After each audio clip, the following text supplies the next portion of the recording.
Hello friend, স্বাগত অজানা দেশে। আজকে নিয়ে এসেছি একটি চমকপ্রদ দেশের তথ্য।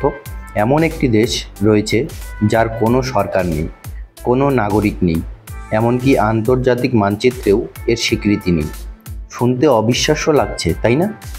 আজ আমরা কথা বলবো এমন একটি রহস্যময় দেশের ব্যাপারে, যেটি আনুষ্ঠানিকভাবে কোনো জাতিসংঘ স্বীকৃত রাষ্ট্র নয়, তবু কিছু মানুষ এটিকে একটি স্বাধীন দেশ বলে দাবি করে। তাহলে এই নোম্যান্স ল্যান্ড বা নোমান দেশ আসলে কি? চলুন রহস্য উন্মোচন করা যাক।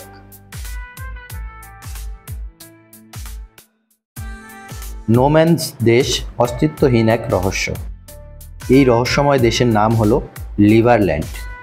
এটি মূলত সার্বিয়া ও ক্রোয়েশিয়ার মাঝখানে দানিউব নদীর একটি ছোট্ট ভূখণ্ড, যার আয়তন মাত্র 7 বর্গ কিলোমিটার।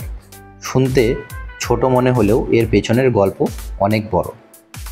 2015 সালে চেক প্রজাতন্ত্রের এক ব্যক্তি ভিট জেটলিটস্কা এই এলাকা দখল করে, এটিকে স্বাধীন দেশ ঘোষণা করে। তার যুক্তি ছিল, এই জায়গাটি সার্বিয়া ও ক্রোয়েশিয়া কেউই নিজেদের বলে দাবি করে না, তাই তিনি এটিকে স্বাধীন রাষ্ট্র হিসেবে ঘোষণা করলেন। কিন্তু এটা কি সত্যি একটা দেশ? আসুন জানা যাক। একটি দেশ হতে হলে আন্তর্জাতিক স্বীকৃতি দরকার, কিন্তু এখনও পর্যন্ত জাতিসংঘ বা অন্য কোনো শক্তিশালী রাষ্ট্র লিবারল্যান্ডকে স্বীকৃতি দেয়নি। তবে মজার ব্যাপার হলো, অনলাইনে হাজার হাজার মানুষ এই দেশের নাগরিকত্বের জন্য আবেদন করছে। লিবারল্যান্ডের নিজস্ব পাসপোর্ট, পতাকা, এমনকি একটি সংবিধানও রয়েছে। কিন্তু সমস্যা হলো, ক্রোয়েশিয়া সরকার একে অবৈধ বলে মনে করে এবং তাদের সীমানার মধ্যে প্রবেশ করতে দেয় না। ফলে এটি কার্যত একটি কাগজে কলমে দেশ, বাস্তবে নয়। প্রশ্ন হলো, এটি কি একমাত্রই এমন দেশ, নাকি এমন দেশ আরও রয়েছে? চলুন জানা যাক। শুধু লিবারল্যান্ড নয়, বিশ্বে বিভিন্ন জায়গায় এভাবে কিছু এলাকা নিজেকে দেশ বলে দাবি করেছে। যেমন সিল্যান্ড, এটি ইংল্যান্ডের উপকূলে একটি পরিত্যক্ত সামরিক দুর্গ, যেটি নিজেকে স্বাধীন রাষ্ট্র ঘোষণা করেছে। ক্রিস্টিয়ানিয়া, ডেনমার্কের কোপেনহেগেন শহরে একটি এলাকা, যা নিজেকে কমিউন বলে দাবি করেন। এছাড়াও রয়েছে উপবৃত্তাকার ভূখণ্ড, মিশর ও সুদানের মাঝে এক খণ্ড জমি, যা কেউই নিজেদের বলে দাবি করে না।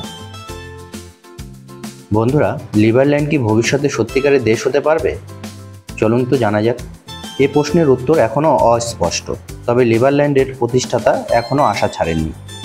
তিনি নতুন প্রযুক্তি, ক্রিপ্টোকারেন্সি এবং স্বাধীনতাপ্রেমী মানুষদের সমর্থন নিয়ে এই দেশকে বাস্তবে পরিণত করতে চান।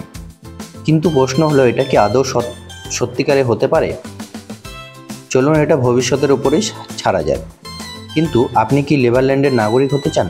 যদি সুযোগ পান কোনোদিন, এমন একটি দেশে থাকতে চান যেখানে কোনো ট্যাক্স দিতে হবে না, কোনো সরকারি বিধিনিষেধ নেই, নাকি এটি শুধুই এক কল্পনাময় ইউটোপিয়া?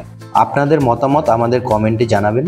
আর যদি এই ধরনের আরও অদ্ভুত ও মজার গল্প শুনতে চান, তাহলে লাইক করুন এই ভিডিওকে এবং চ্যানেলটিকে সাবস্ক্রাইব করে রাখুন।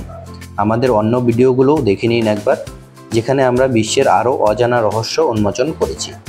তবে আজকের ভিডিওটি দেখার জন্য ধন্যবাদ। দেখা হচ্ছে পরবর্তী ভিডিওতে।